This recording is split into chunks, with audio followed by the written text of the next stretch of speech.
je ne comprends pas bien la réticence du PC grec. Alors, je n'ai pas repéré s'ils avaient des élus. Anel, je crois qu'ils en ont 4-5, je ne sais pas.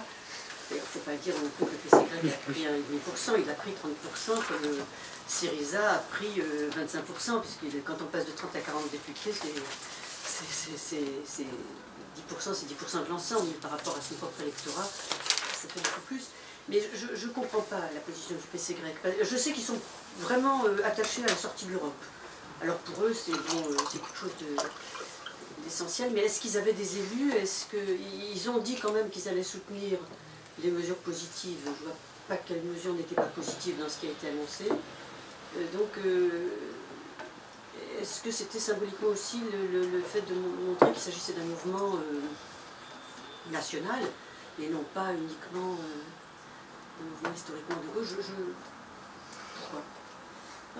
Le PC grec a fait 5,47% aux élections.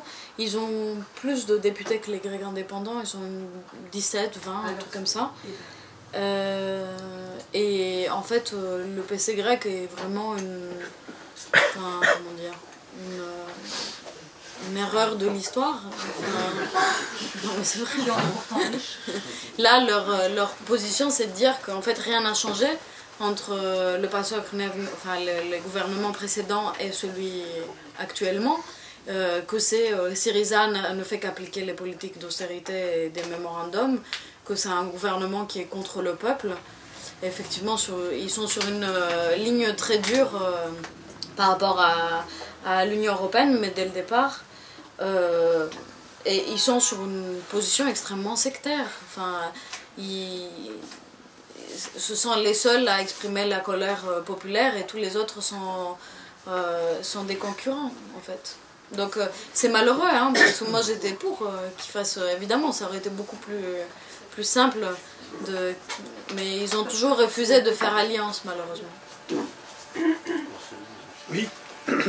Oui, juste là-dessus, je évoquais tout à l'heure le Forum social européen d'Athènes de 2006. Pour la petite histoire et pour ceux qui l'ont été, ils ont pu constater combien le PC aimait Synaspismos, l'ancêtre de Syriza, puisqu'il déchirait toutes les affiches du Forum social européen, qui conduisait donc sur ce lieu qui est l'ancien aéroport, au motif que Synaspismos était cette nouvelle forme de social-démocratie de gauche, qui était le nouveau fer de lance de l'impérialisme américain, etc., en lien avec le financier Soros et tout ça. Ils ont été toujours extrêmement, c'est vrai, sectaires, et d'ailleurs, je pense que Syriza n'a jamais cherché, puisque ce sont quand même des anciens Syriza, du PC, enfin, du PC de l'intérieur, bon, etc., ils n'ont jamais cherché, je pense, à faire alliance avec eux. Par contre, moi j'aimerais bien savoir ce que tu penses, Roxane, et ce que d'autres pensent ici, c'est des choses qui n'ont pas été évoquées, c'est qu'au cas où Syriza ne pourrait pas obtenir suffisamment de concessions de l'Union européenne, sans pour autant d'ailleurs s'orienter vers la sortie de l'euro, est-ce qu'il n'y a pas un risque, y compris pour l'Union européenne, et une partie, je pense, de la droite grecque, avoir des alliances se nouer avec la Russie de Poutine? Hein? C'est quelque chose qui... j'ai lu ça, je ne sais plus dans quel journal, mais il y a des... Voilà. Bon, il y a des intérêts économiques, il y a un gazoduc, je crois, des choses comme ça. Voilà. Bon. Et moi, je me disais, pour terminer, ça va être très long, mais puisque... Varoufakis se dit qu'il se dit lui-même marxiste erratique, on pourrait peut-être souhaiter que Tsipras soit un léniniste erratique, c'est-à-dire dans ce qu'il fait, finalement, c'est au choix un pas en avant, deux pas en arrière, hein, pour ce qu'on lui fait classique, ou bien mieux vaut moins, mais mieux. Hein. C'est-à-dire que là, il y a peut-être effectivement, je ne sais pas, mais face à cette l'étroitesse hein, des possibilités qui sont aujourd'hui celles du peuple grec derrière Syriza pour essayer de desserrer les taux du capitalisme international, en particulier tel qu'il est formatée par l'Union, enfin, les institutions de l'Union européenne, effectivement, même si, comme peut-être certains ici d'entre nous, on a de la sympathie pour les déclarations du héros de la résistance grecque, celui qui a arraché le drapeau nazi sur le Parthénon, pour dire qu'effectivement, on a envie de dire que Syriza est en train de tourner kazakh, Syriza est en train... Il y en a certains, je pense, qui le pensent et qui disent, de toute façon, c'est pas possible, dans les conditions, d'aller plus loin que ce qu'ils ont fait, et que donc, il faut effectivement se dire que on a tenté, mais comme il n'y a pas effectivement ce que tu disais, de soutien véritable de la population en Europe, je ne parle pas des gouvernements, mais que les mouvements aujourd'hui qui pourraient venir en soutien au peuple grec et à son gouvernement Syriza sont quand même relativement peu développés, et on ne table que sur une éventuelle victoire, je ne sais pas si c'est à la fin de l'année de Podemos en Espagne, mais sinon, autour, on ne voit pas venir, on ne voit pas venir grand-chose, même en Italie, où il y a aussi un mouvement de contestation de la ligne social-libérale du Premier ministre. Voilà. D'autres interventions sur ce thème? Philippe? Moi, je crois que ça me fait plonger beaucoup plus loin dans l'histoire grecque, et je crois que Héraclite a dit que sans l'espérance, l'inespéré n'advient pas. Et je crois que dans ce que j'entends là, bien entendu, on n'est pas dupe, on ne va pas se faire des illusions, mais on sait que tout sera fait pour que Syriza échoue. Tous les moyens. Et je trouve que Costa Gavras, dans l'article du Monde diplomatique d'aujourd'hui, a tout à fait raison de dire que on est dans la même situation que le gouvernement du Chili en 1973. C'est-à-dire, ça ne va plus être le coup d'État militaire comme ça a été fait, etc. C'est d'autres méthodes. C'est les méthodes de la société, du capitalisme mondialisé tel qu'il existe. Et je pense qu'à ce moment-là, la question n'est pas de se poser, c'est pour ça que je veux dire, ce genre de questions, de débat, est-ce que nous, selon qu'on prenne telle ou telle position, on va changer les choses? Si là, s'ils n'avaient pas accepté aujourd'hui de signer avec, etc., ça serait passé autrement. Mais qu'est-ce qu'on en sait? Mais qu'est-ce qu'on en sait? C'est-à-dire, à ce moment-là, moi je trouve qu'il y a une question qui se pose comme un préalable. C'est pas de ce que j'ai lu dans certains journaux, soutien total avec le peuple grec. Sous-entendu, pas de soutien du gouvernement. Pas de soutien du gouvernement grec. Or, je veux dire, je crois que, il faut savoir de quel côté on est. Et que cette question, moi ce que j'ai entendu dans ce que tu dis, au-delà, après, on peut discuter sur la Russie, sur Poutine, sur leur alliance avec le parti de droite qui a des travers un peu anti-immigrés, sur la façon, qu'est-ce qu'ils vont faire avec l'église orthodoxe, est-ce qu'ils vont pouvoir s'affronter. C'est des questions de rapport de force, tout ça. C'est des questions de rapport de force, et là, ce que je ne comprends pas, c'est que les discussions deviennent en quelque sorte des discussions abstraites. On discute de politique, et pas concrètement. Moi je vois une chose, c'est que, excusez-moi, mais je crois que quand on voit les gens comme ils vivent aujourd'hui, c'est-à-dire les gens concrètement, quand on passe de 500 € à 700 €, c'est une grosse différence. C'est énorme. C'est pas quelque chose, alors, c'est une victoire pour des gens concrètes, c'est une victoire. Et il y a des mots comme espérance, il y a des mots comme dignité, il y a des mots qui ont un poids énorme. Aujourd'hui, les gens, s'ils perdent leur dignité, et si on reste dans les positions de donneurs de leçons, moi je crois que ça ira pas. Je m'excuse d'intervenir comme ça, parce que, je veux dire, en étant donneur de leçons à mon tour, en quelque sorte, mais est-ce que les questions se posent aujourd'hui comment on soutient ce qui se passe en Grèce de façon, avec toutes les réserves qu'on peut avoir à l'intérieur, mais sans condition, sans vraiment un soutien inconditionnel. Moi j'ai appris cela il y a très longtemps, j'étais peut-être pas d'accord avec ce que faisaient les Vietnamiens, mais j'étais de leur côté quand ils luttaient contre l'impérialisme. J'étais de leur côté sans poser des conditions. Ah ben non, si vous faites ceci, je vais dire votre stratégie. Enfin, et là, moi je suis d'accord avec le mot que vous posez. C'est-à-dire, c'est pas des choses qu'on a l'habitude, on n'est plus dans le XXe siècle, c'est pas des coups d'État militaires, c'est autre chose qui se passe, et c'est pas dit même que ça se termine pas non plus par des coups d'État militaires ou des mesures militaires. Donc, la question qui se pose pour nous, c'est qu'est-ce qu'on fait pour être solidaire? Et là, je suis effondré par l'atonie de la gauche française aujourd'hui sur cette question-là. Toutes les gauches, presque. Oui. D'abord, concernant la période avant Syriza, il y a eu quelques grandes grèves générales en Grèce, avec notamment 2 grands syndicats du public et du privé qui ont animé ces mouvements sociaux.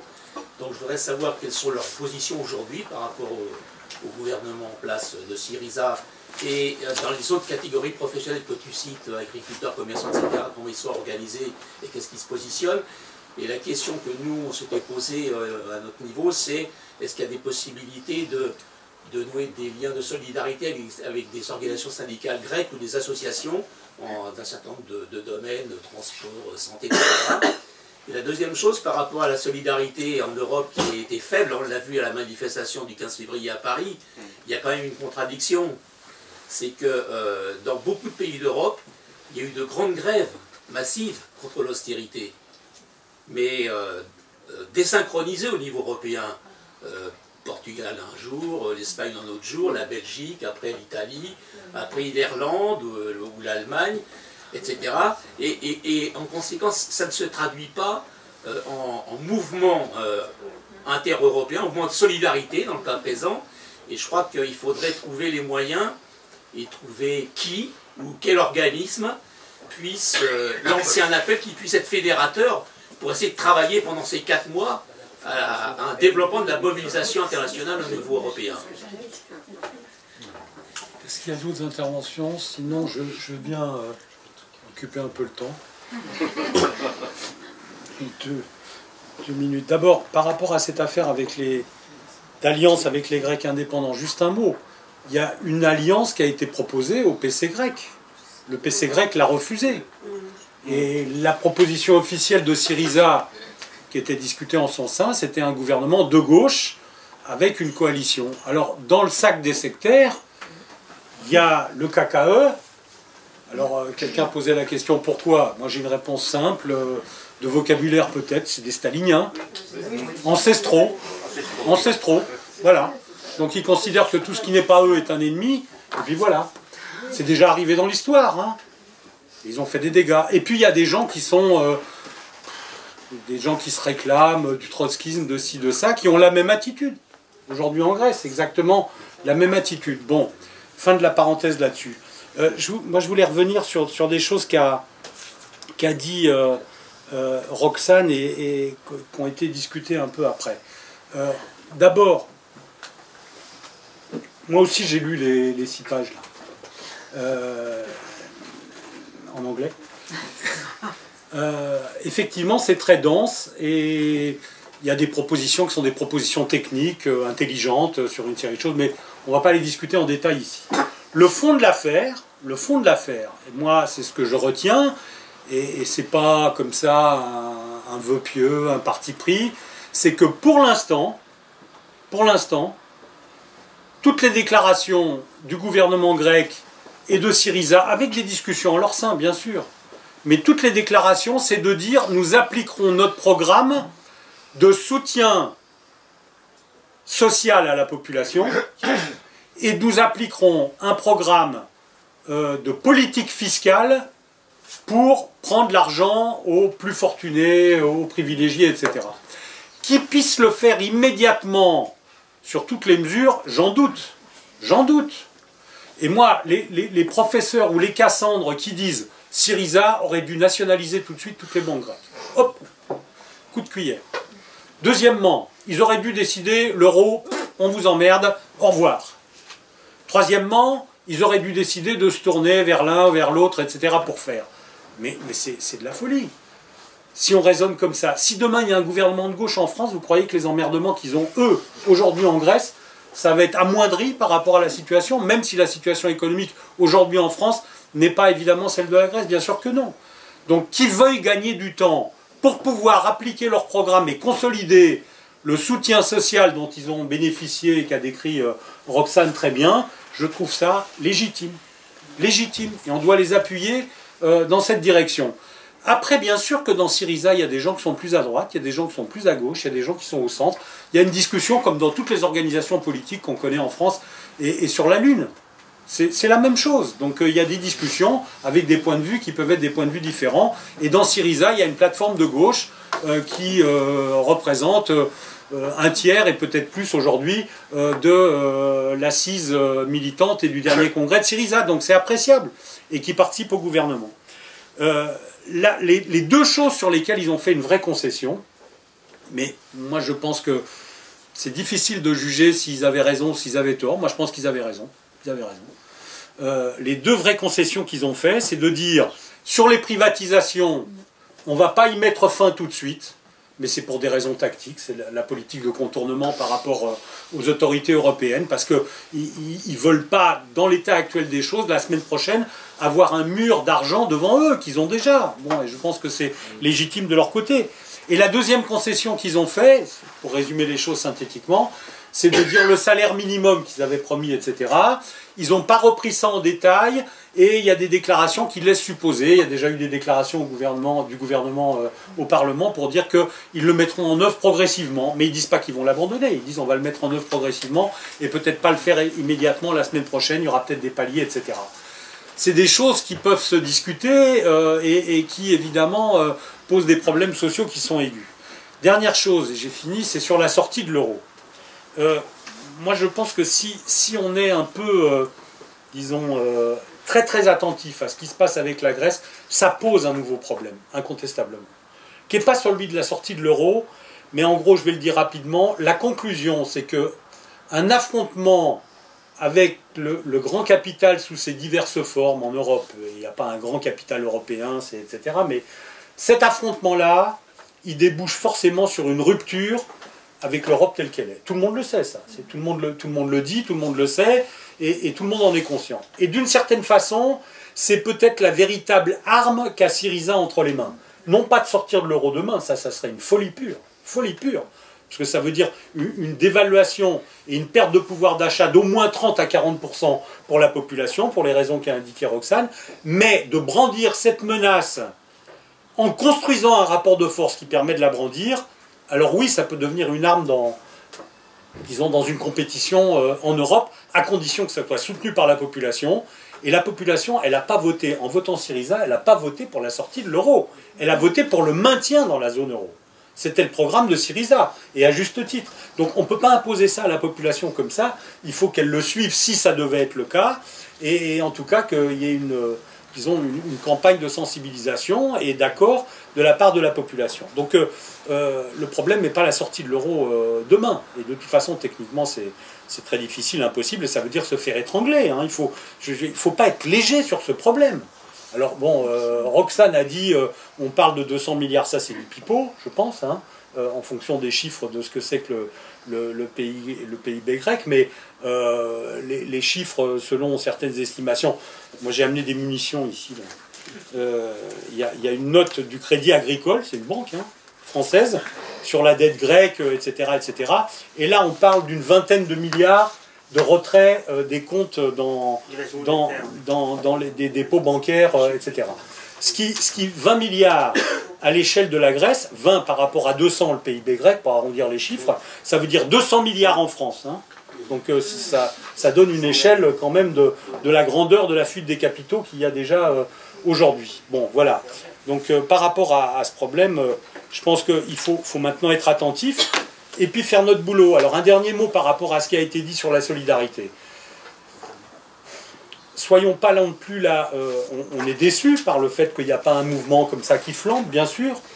Mais en même temps, écoutez, les Grecs, ils ont voté pour Syriza rapidement, brutalement, préparés par tout un terrain, etc.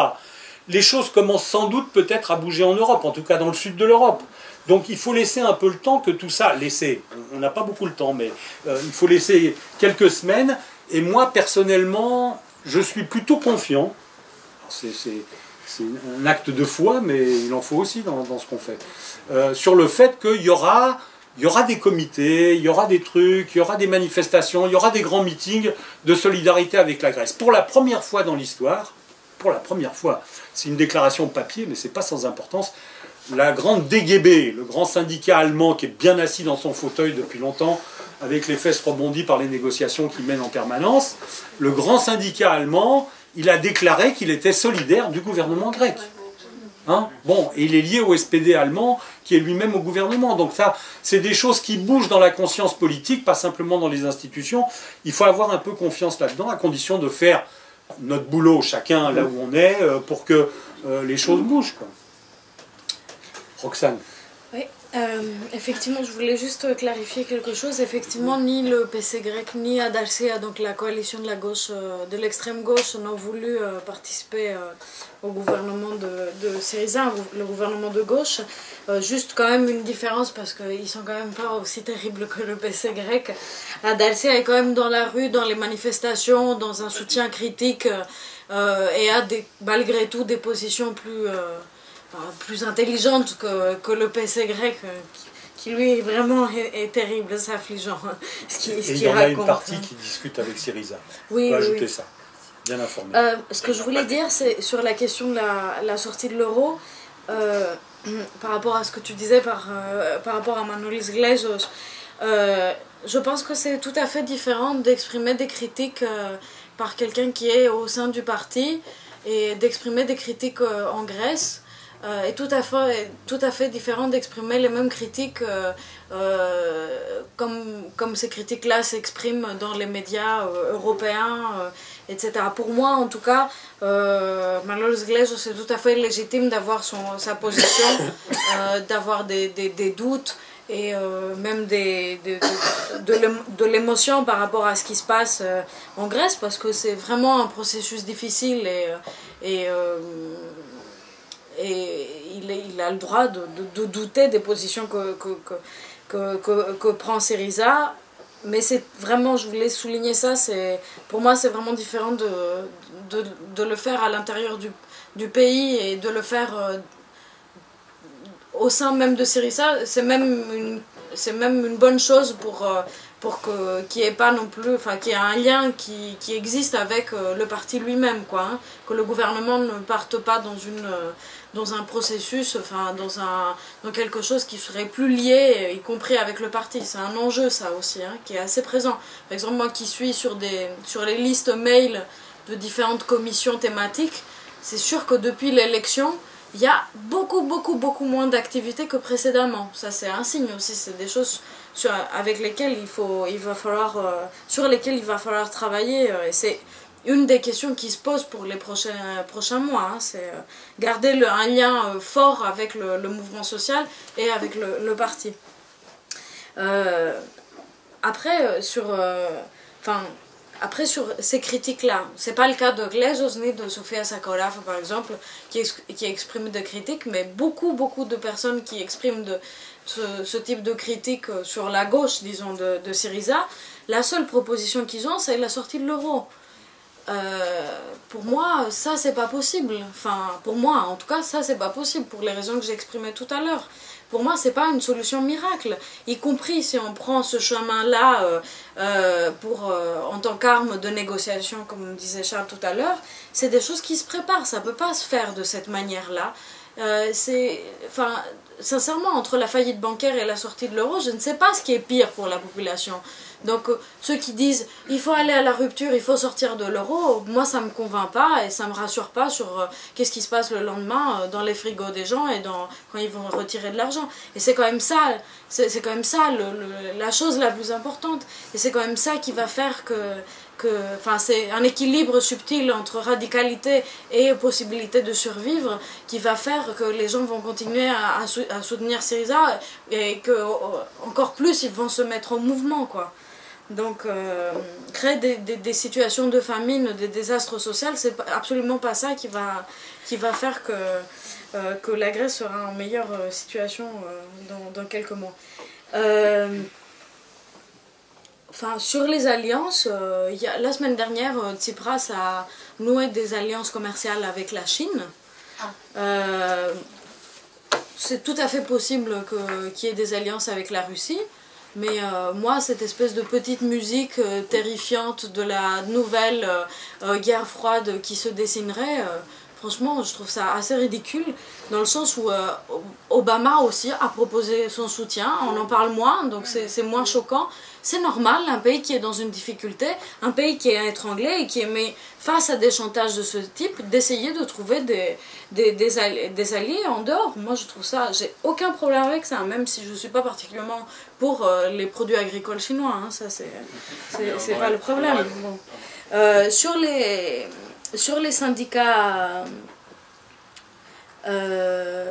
il s'agit d'alliances commerciales, hein, il ne s'agit pas d'alliances politiques, hein, attention. Sur la question de syndicats, oui, je ne suis pas rentrée dans les détails parce que déjà c'était assez long comme ça, mais il y a eu plus de 20 000 journées de grève en Grèce depuis ces dernières 5 années. Qu'est-ce qui se passe? Le syndicalisme grec est assez particulier, il est politique en fait. Il y a des grosses confédérations syndicales dans lesquelles siègent les tendances des partis. Donc il y a même une tendance de la nouvelle démocratie, hein, enfin de la droite, qui siège dans ces confédérations-là. À part le PC, hein, le PC grec qui a créé ses propres structures syndicales, tous les autres siègent là-dedans. Donc le syndicalisme grec est quand même confronté à une mauvaise image auprès de la population, notamment à cause des liens très forts qui le liaient avec le PASOK. Donc ça, à tous les niveaux, hein, chez les agriculteurs comme chez les salariés, les fonctionnaires, etc. En tout cas, actuellement, les syndicats grecs ont une position positive mais critique néanmoins par rapport au gouvernement, dans le sens où ils attendent de voir concrètement des améliorations des conditions de vie, de conditions de travail, des augmentations de salaire, etc. Parce que ça reste encore des déclarations. Donc moi, les déclarations que j'ai vues, c'est ça va dans le bon sens, mais on attend que le projet de loi passe, quoi. Donc je ne sais pas si c'est faisable d'avoir des liens de solidarité avec les grosses confédérations. Après, probablement plus avec des structures syndicales plus spécifiques, par exemple avec les profs ou ce type de syndicat plus spécialisé. Quelque chose qui est très intéressant, c'est une des structures qui a déclaré son contentement par rapport aux déclarations de Syriza le plus rapidement, c'était l'Union des petits commerçants grecs, qui a déclaré, parce que Syriza a déclaré que le travail du dimanche, le projet de loi sur le travail du dimanche ne passerait pas. Du coup, l'Union des petits commerçants grecs a déclaré son contentement, quoi. Enfin, ils étaient très contents par rapport à cette déclaration et qui soutenaient le gouvernement. Chez les agriculteurs que je connais un peu mieux, le paysage syndical est une catastrophe totalement pourrie par les années du PASOK. Donc tout reste à reconstruire et pour l'instant il n'y a pas de mouvement syndical indépendant qui émergerait. Il y a un réseau que Syriza veut mettre en place des agriculteurs de Syriza, mais c'est très en dessous de ce qui existe en France avec la Confédération paysanne pour laquelle je travaille par ailleurs. Donc voilà. Oui. Je voudrais rebondir sur deux trois choses qui ont été dites. À partir du moment où on part du postulat que la Grèce va rester dans la zone euro, ce qui semble sinon être une folie, je partage ce que vous disiez tout à l'heure. L'espoir repose certainement sur repenser les alliances non pas extra-Union européenne, mais à l'intérieur de l'Europe. Or, on peut penser quand même que Syriza, dans les premiers temps de son gouvernement, s'est montrée parfois un peu, on va dire, maladroite, avec un certain nombre d'États sur lesquels elle aurait pu s'appuyer. Je pense notamment à l'Italie, ou à l'Espagne, en tout cas une partie des électeurs espagnols. Dans le fonctionnement à l'intérieur d'une zone euro, actuellement, il faut trouver des alliés parmi les États. Donc je rebondis sur ce que vous avez dit tout à l'heure, notamment les inquiétudes par rapport à la Russie, à des alliances avec la Russie. Ça inquiète effectivement un certain nombre de gens à l'intérieur de la zone euro, chez les pays baltes, chez des pays parmi les PECO, les pays d'Europe centrale et orientale, notamment la Pologne. Et là, il y a certainement des alliances à développer. Donc on peut considérer qu'il va être plus difficile de faire monter ça de la base actuellement, vu le fonctionnement de l'Union européenne. Oui. Oui, moi je voulais intervenir sur ce que tu avais dit tout à l'heure sur la question du soutien inconditionnel, en faisant référence à des vieux débats, j'étais bien trop jeune pour les avoir, mais ceci dit, il me semble que dans la formule de soutien inconditionnel, il y avait aussi une critique ou critique qui disait qu'on pouvait quand même être critique, même en soutenant à fond un processus, parce que c'est à eux-mêmes de le décider, c'est à eux-mêmes de le mettre en œuvre, etc. Je pense qu'il ne faut pas éviter cet aspect-là, il ne faut pas nier les critiques éventuelles, il faut les prendre en compte, parce que il y a beaucoup de critiques aujourd'hui. Il y a d'abord les critiques libérales qui veulent dire, donc qui ne soutiennent absolument pas, bien sûr, qui veulent dire qu'il n'y a aucune alternative possible.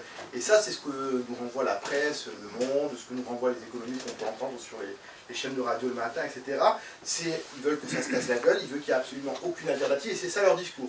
Donc, ils font une critique en disant ça ne peut pas marcher, ça ne marchera jamais, il n'y a pas d'alternative, c'est le mot d'ordre du libéralisme, etc. Mais en même temps, il y a eu un espoir, donc a suscité la Grèce, qui suscite toujours la Grèce, qui est porté par un certain nombre d'organisations en France, qui veulent elles aussi construire une alternative, ou en Europe, et qui se trouvent confrontées à une situation un petit peu délicate aujourd'hui, dans la mesure où ce qu'on porte comme alternative, comme vraiment changement radical de société, paraît beaucoup plus compliqué. Il y a des critiques, je pense qu'il faut les entendre, ça ne veut pas dire qu'il faut se dire qu'il faut accepter les solutions magiques, hein, comme la sortie de l'euro, mais il faut en débattre quand même, je pense que c'est des choses dont il faut débattre. Mais il faut les accepter parce qu'on est confronté quand même à une situation délicate et très difficile où on peut faire les meilleures propositions, des programmes qui apparaissent vachement bien, et on se trouve confronté à des situations, et même nous-mêmes, si un jour on ne sait jamais, on se trouve dans des mêmes situations, on se trouve confronté à des situations qui sont très difficiles, où on va manger un petit peu notre chapeau à un moment donné. Quels sont les rapports de force à construire? Et je pense que c'est là où il faut se poser la question aujourd'hui, c'est-à-dire que moi je pense que si on se pose la question par exemple de l'absence de solidarité ou de la faiblesse de la solidarité en Europe par rapport à ce qui se passe en Grèce, il faut la concevoir aussi par rapport à la tonie d'un mouvement social, en France en particulier, par rapport à la tonie d'un mouvement social. On a vu par exemple, je sais pas, la loi Macron qui vient de passer là, on a vu une période politique en France où, au moins qu'on puisse dire, c'est qu'il n'y a pas une grande réactivité par rapport à ce qu'on appelle une régression sociale. Donc la solidarité internationale, pour moi, c'est pas un truc abstrait. C'est pas on va être solidaire parce qu'on est internationaliste dans l'essence. C'est des choses concrètes. C'est-à-dire qu'il faut faire un petit peu le lien entre ce que vivent les Grecs et ce qu'on vit ici. On sait qu'on est tous dans la même Europe, qu'on vit un petit peu les mêmes politiques. Mais sur la question de la dette, il me semble qu'il y a quelques années, il y a eu une campagne qui a été menée assez efficace et qui n'était pas mauvaise en Europe, en France en particulier, sur la question de la dette. C'est peut-être des choses aujourd'hui qu'il faudrait reprendre pour faire le lien entre ce que vit la Grèce aujourd'hui et ce que vivent les Français aujourd'hui. C'est-à-dire si on veut faire de l'internationalisme par rapport aux Grecs, il faut peut-être partir de la situation que vivent les gens en France aujourd'hui sur les questions de la dette. On parle en ce moment de la dette des hôpitaux, des problèmes liés aux actifs douteux, liés aux francs suisses. Donc il y a des choses comme ça, des liens qu'on a peut-être à faire pour essayer de faire une vraie campagne concrète, mais qui partent des situations que vivent les gens ici, qui fassent ce lien, mais en partant des situations qu'on vit ici. D'autres? Oui. Moi j'ai une question, j'ai deux questions, dont une très rapide, c'est par rapport aux 4 mois de délai, ça nous amène fin juin. L'élection en Espagne qui est décisive, elle est quand? Décembre. Donc c'est quand même... Novembre, décembre. Fin de l'année. D'accord. Et donc ensuite, l'autre question, c'est un peu, ça recoupe un peu la question sur les syndicats. C'est, je pense qu'à un moment, si on espère une issue progressive pour Syriza, Syriza va avoir besoin qu'on lui mette la pression elle-même. Enfin, qu'il va y avoir besoin que le parti mette la pression sur son propre gouvernement, que la population mette la pression, etc. et que ça va entrer dans une logique en partie confrontationnelle. Et donc quelles sont les forces en Grèce qui peuvent engager ça, c'est-à-dire créer une opposition partielle de gauche à Syriza, d'un point de vue tenez vos promesses. Ouais, voilà, disons une contestation de la... Enfin, quelles sont les forces et qui peuvent forcer le gouvernement à faire plus que ce qu'on a dit. C'est pour compléter ce que dit donc l'intervention qui vient d'être dite, c'est est-ce que la question d'une démocratie, alors pour utiliser des termes qui ne veulent rien dire, mais une démocratie participative, de quelle manière aujourd'hui le peuple grec peut s'organiser pour justement inverser créer cette corrélation de forces qui puisse être positive à contrer ces rouleaux compresseurs qui est l'Europe. Est-ce que le gouvernement il est pour développer ce type d'initiatives, et si ce n'est pas le gouvernement, est-ce qu'il y a des forces citoyennes qui puissent vraiment générer tout un mouvement de prise de pouvoir de la part des citoyens, qui puissent... Ça c'est une question. Une deuxième question, c'est très précise. Est-ce que c'est la proposition qui vient de faire Syriza concernant la protection des résidences principales? Est-ce qu'il y a eu... ils ont revenu en arrière par rapport à ça? Non, c'est dedans. D'accord, d'accord. Et une troisième question, je pense qu'effectivement là il y a des choses qui vont il y a un processus qui va se mettre en marche avec ce qui va se passer avec Podemos. Et je pense que de toute façon, la sortie de l'euro et la sortie de cette Europe-là, on ne peut pas évacuer ça comme une problématique. Je crois qu'il faut l'intégrer dans nos analyses. Je crois que ça, il faut que ça soit dans l'immédiat, que ça soit plus tard, créer les conditions, parce que je pense que l'Europe actuelle, c'est la preuve que ce n'est pas possible. C'est-à-dire, tout est fait pour que l'on ne puisse pas, dès l'intérieur, faire quoi que ce soit. La marge de manœuvre, à mon avis, elle est nulle. Roxane, tu veux? Oui. Oui, je voulais dire que sur cette question de la sortie de l'euro, je me référais simplement aux exemples historiques. Parce que dans des situations de crise comme celle-là, ce qu'on a toujours constaté dans l'histoire, c'est qu'il y a toujours eu des ruptures qui contraignent à prendre des décisions d'ordre économique et financier. Et bon, alors quels étaient les outils traditionnels jusqu'à présent?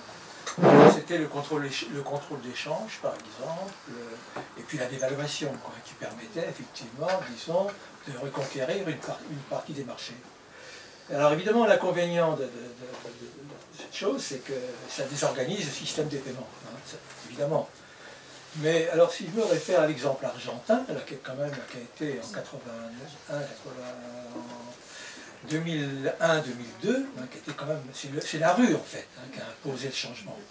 Je crois qu'il y a deux, soit c'est le Parlement qui change la donne, soit c'est directement la situation sociale.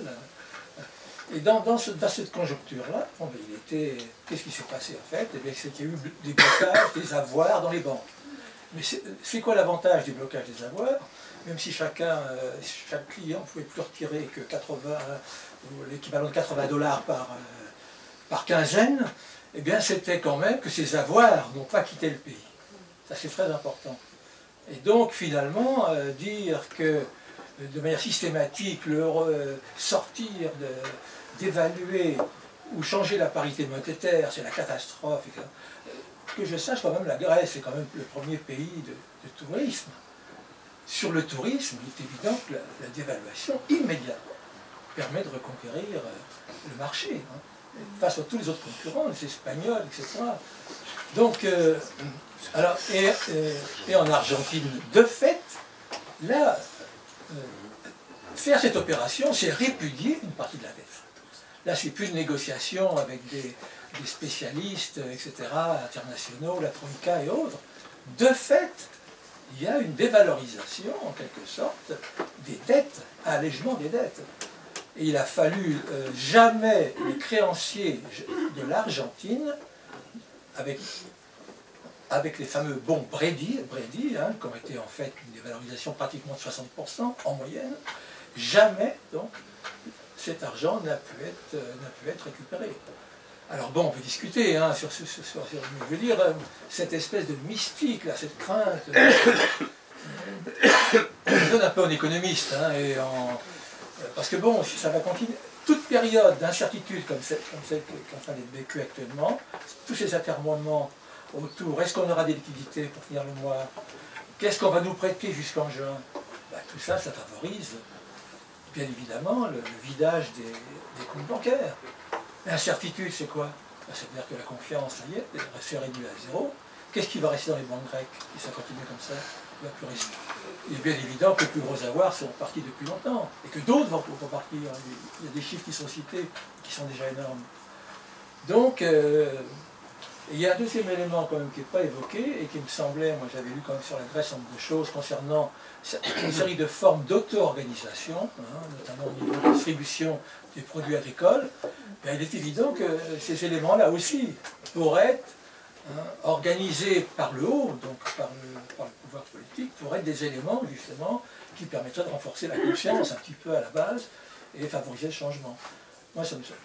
Voilà quelques remarques. Ceci étant, moi non plus, hein, je ne vais pas donner... Mais ce que je crains, c'est que cette sortie de l'euro, de toute façon, va se faire... Je vois mal comment, je me trompe peut-être, hein, je vois mal comment elle va pouvoir être évitée pour la Grèce dans les mois qui viennent. C'est tout. Oui. Oui, juste deux trucs. Je crois que c'est pas d'abord. Est-ce que le parallèle avec l'Argentine est pertinent? Je suis pas sûre, parce que la différence entre la Grèce et ce qu'expliquait Roxane et l'Argentine, c'est que l'Argentine est un pays fondamentalement exportateur. Donc effectivement, de dévaluer, ça lui ouvre des marchés, exportateur de blé, exportateur essentiellement de produits agricoles, mais sur lequel il est concurrentiel. Or la Grèce, elle est importatrice. Or nous, jusqu'à présent, qu'est-ce qu'on a? On vient de se taper une dévaluation de fait. Hein. Tous ceux qui chantaient sur la dévaluation, la sortie de l'euro, etc., et qui vantaient les vertus de la dévaluation, l'euro a perdu combien? 20% à peu près 20%. Bien. Alors, comme les échanges s'effectuent à l'intérieur de la zone euro, c'est en fait une opération blanche. Mais on peut aussi bénir quand même hein, le dieu d'Arabie Saoudite qui fait qu'engagé dans une lutte à mort contre le gaz de schiste, on a un prix du baril qui a été divisé par deux. Parce que s'il était resté à 100 ou à 110 $... Pas pour le consommateur. Ah bah si, parce que nos usines, elles tournent avec quoi? Pas en pédalant quand même, que je sache. Elles ne tournent ni en pédalant, ni avec le solaire. Elles tournent fondamentalement à ça. Ça veut dire que tous ces produits-là, ça veut dire que ça fait monter énormément le prix. C'est une perte sèche pour nous. Hein. Et pour des pays qui sont quasiment totalement importateurs comme la Grèce, ça veut dire, alors on peut le dire, pourquoi pas, mais dans ces cas-là, il faut prévenir les gens. Il faut leur dire, du jour au lendemain, vous allez avoir une perte supplémentaire de 25-30% de votre pouvoir d'achat, parce que de toute façon, vous importez tout. Il ne faudra surtout pas compter sur les camarades chinois.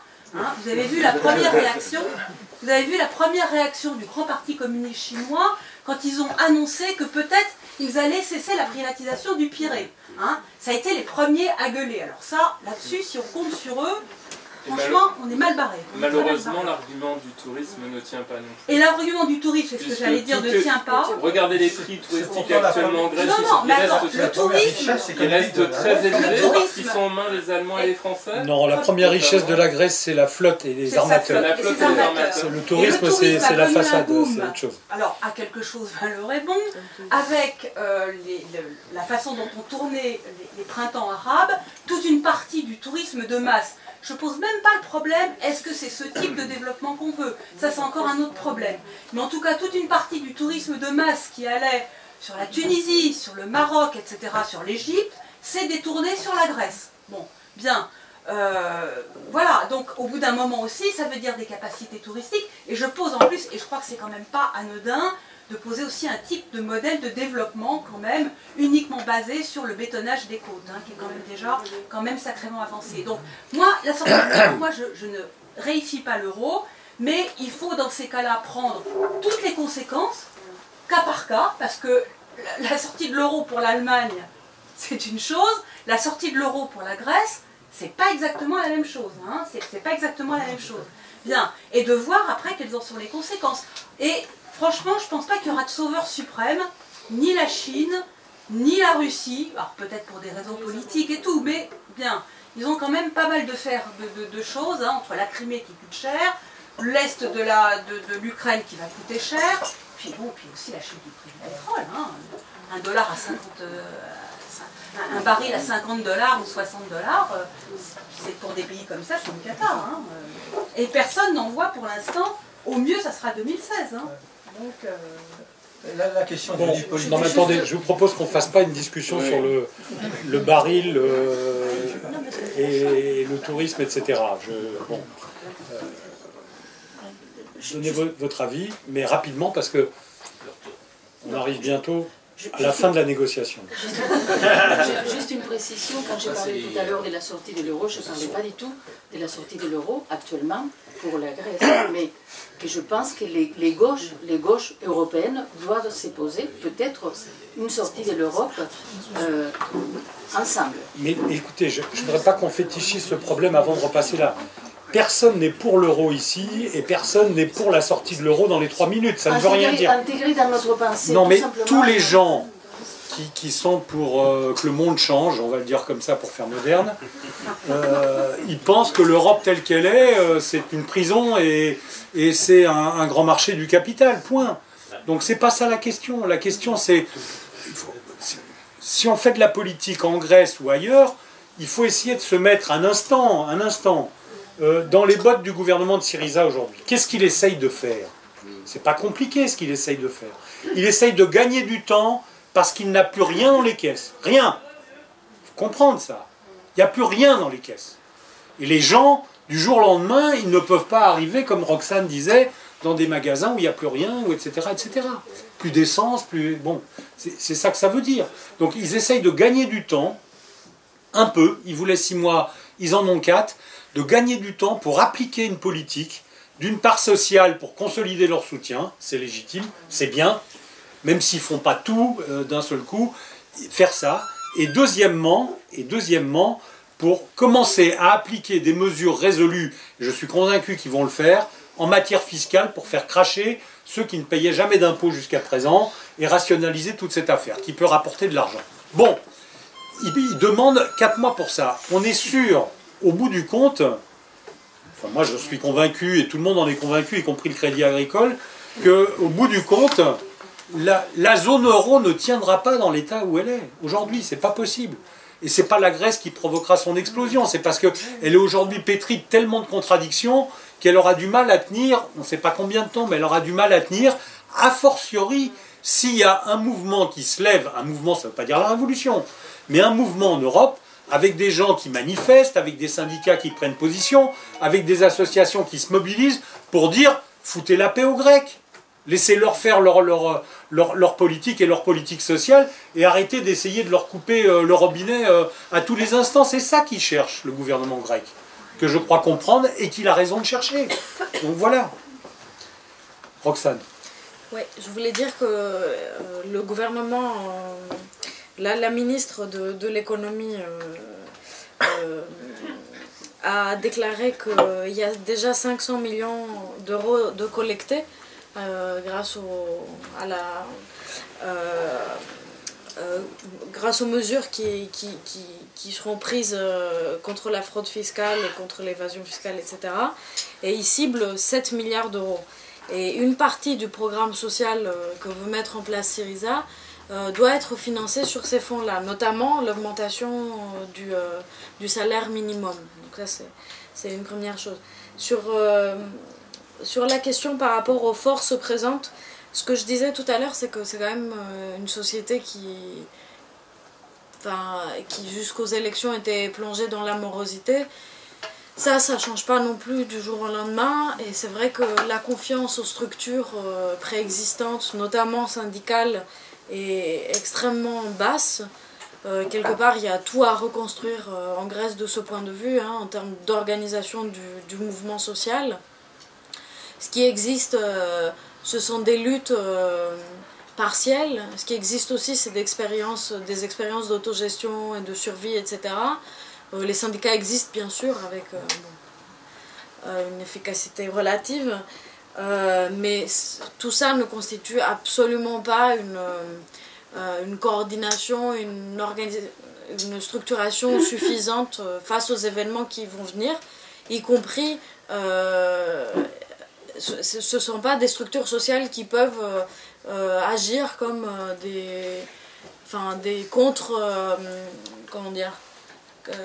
des contre-organisations dans la société qui pourraient permettre un certain fonctionnement, par exemple en circuit court, en agriculture, etc. Non, c'est absolument pas vrai. L'économie du pays est totalement détruite par 5 années de politique d'austérité, mais encore avant, parce que ça n'a pas démarré à ce moment-là. Donc ces histoires parce qu'il y a quelques expériences de survie et d'autogestion qui sont tout à fait bien et qu'il faut mettre en avant parce que c'est des exemples, mais c'est pas ça qui va nourrir les gens. Enfin, il y a 5 millions de la population qui est à Athènes, dans un pays de 10-11 millions d'habitants. C'est pas comme ça qu'ils vont être nourris. Il faut vraiment avoir les pieds sur terre par rapport à ça. Donc où on trouvera les forces, où est-ce que sont les forces sociales? Elles sont présentes de manière spontanée. C'est les gens qu'on voit dans les manifestations. Il y en aura beaucoup plus qui viendront si les choses se tendent encore plus. Ça c'est certain. La base qu'a Syriza est énorme au niveau de la société. Mais malheureusement, on n'en est pas là du tout. C'est-à-dire que ceux qui émettent des critiques, etc., sont très minoritaires dans la société grecque actuellement, par rapport au gouvernement. Et l'enjeu n'est pas là, l'enjeu est en dehors du pays, en fait. C'est là où il faut trouver les forces pour inverser le rapport de force. Actuellement, en tout cas, il me semble. Sur la discussion par rapport à la sortie de l'euro, là, c'est... Enfin, merci pour avoir dit quand même la chose. L'Argentine, c'est pas la Grèce. Enfin, la Grèce est dans une union monétaire, dans une union économique depuis 30 ans, est totalement liée à ses partenaires européens d'un point de vue économique et productif. Et même quand j'entends... Syriza n'a été ni élu sur la sortie de l'euro, mais ni non plus sur un productivisme et une option politique exportatrice à tout va. Syriza a été élu en soutien des mouvements populaires qui s'opposaient au tourisme de masse, qui s'opposaient à l'extraction productiviste des ressources minières, qui s'opposaient à ce que la Grèce devienne une colonie de l'énergie verte et du photovoltaïque. Pour moi, c'est inconcevable. Si il faut sortir de l'euro pour faire ça, non, franchement, non, quoi. Enfin, je vois pas qu'est-ce qu'on va en gagner en tant que citoyen. Et vous aussi, qu'est-ce que vous allez gagner si un quart des côtes européennes sont bétonnées et qu'il n'y a plus de biodiversité et que, c'est complètement... les Espagnols crient depuis des années que leur modèle de développement était totalement insoutenable, modèle touristique. On va faire pareil pour... Enfin non, ça c'est absolument impossible. En tout cas, moi de ce point de vue, je suis éco-socialiste et je pense pas que ça soit... Enfin, c'est pour ça que cette sortie de l'euro, c'est aussi une option un peu économiste, un peu qui n'est pas ancrée dans le territoire. Enfin, pour moi, c'est vraiment impossible.